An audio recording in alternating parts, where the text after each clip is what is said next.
नमस्कार मित्रांनो, नवरी मिळे हिटलरला या मालिकेच्या 28 ऑगस्टच्या भागात आपल्याला असं बघायला मिळतं की लीला आता आजींसोबत बोलत असते आणि आजींना सांगत असते की तिला दहीहंडी खेळायला किती आवडतं ते. तिला तो कार्यक्रम खूप आवडतो आणि ती मज्जा तिला मारायची असते.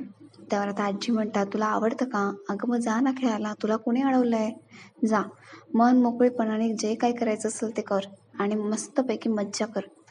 आता लीलाला परमिशन मिळालेली असते दहीहंडी खेळण्याची आणि फोडण्याची सुद्धा.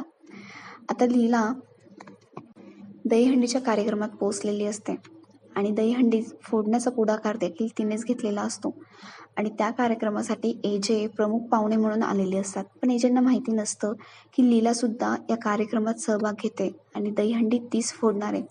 तिला बघून आता एजे शॉक होतो. एजेला खूप राग आलेला असतो की लीलाने स्वतः हे काम करण्याचा पुढाकार घेतलेला असतो ते, आणि लीलाने आपल्याला विचारलं सुद्धा नाही याचा त्याला राग आलेला असतो. आणि मुळात एजेंची बायको दहीहंडी फोडणार हे कसं वाटेल या विचाराने एजे खूप रागावलेला असतो आणि तिच्याकडे रागात बघत असतो.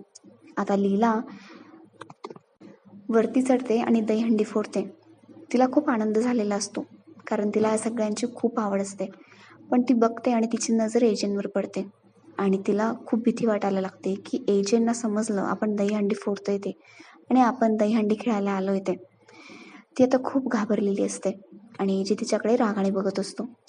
तर मग बघूया एजे आता लीलाला काय करणार आणि काय बोलणार ते, आणि लीला सुद्धा एजेंची कशी माफी मागणार किंवा आपली बाजू त्यांना कशी पटवून देणार आणि एजे तिचं ऐकतील का, हे सगळं बघण्यासारखं असणार आहे. अशाच अपडेटसाठी आमच्याशी कनेक्टेड राहा आणि आमच्या चॅनलला नक्की सबस्क्राईब करा आणि हा व्हिडिओ पाहिल्याबद्दल मनापासून आभार.